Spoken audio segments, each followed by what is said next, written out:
छ 14 किलोमिटरमा हामी चाहिँ यहाँबाट भद्रक पुग्छौँ। रमणीय दृश्य एकदम, वेदर पनि क्लियर छ। अहिलेसम्म चाहिँ बाटो अफ रोड चाहिँ अलिअलि मात्रै हो, बिचमा नत्र पिच नै छ। अब यहाँबाट माथि गएपछि अलिकति अफ रोड छ भन्ने कुरा सुनेको छु। अहिले चिमुरुङ भन्ने ठाउँमा हामी आइपुग्यो। यो खेतीपातीहरू यस्तो छ, एकदम हेर्दाखेरि त रमणीय दृश्य देखिन्छ। एकदम मकैबारीहरू पनि त्यत्तिकै दृश्य चाहिँ यस्तो छ। एकदम राम्रो खालको दृश्य छ, धेरै इन्जोय हुने ठाउँ रहेछ।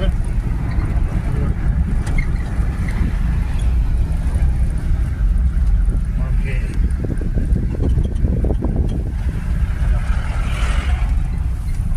अब अफरोड सुरु भयो कि क्या हो? अफरोडको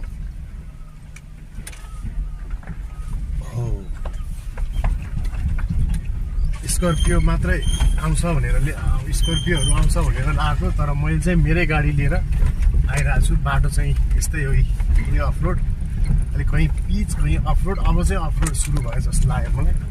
13-14 किलोमिटर चाहिँ पुरै अफरोड हिँड्नु पर्ने जस्तो छ, ढुङ्गै ढुङ्गा। ल बाटो हेर्न सक्नुहुन्छ है। अब बिस्तारै जाँदाखेरि कति बेर लाग्छ।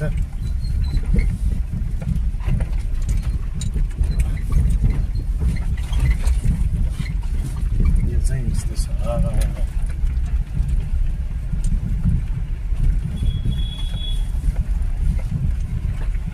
यो घान्द्रुकसम्म गाडी जान्छ, यो घान्द्रुकसम्म गाडी जान्छ। यो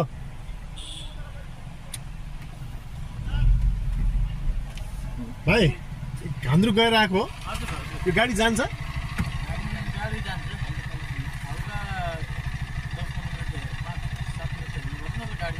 ए जान्छ। यो सानो गाडी वहीँसम्म पुग्छ? हल्का अलि अफरोड त अफरोड छ, अलि माथि गएपछि अहिले त यति मात्र हो, त्यहाँ पिच छ। हजुर हजुर, त्यहाँ माथि गएपछि हल्का चाहिँ अफरोड छ। ए जहाँ चाहिँ गइरहेको टाढाहरू ए हस् हस् ल। ए ल बाई बाई।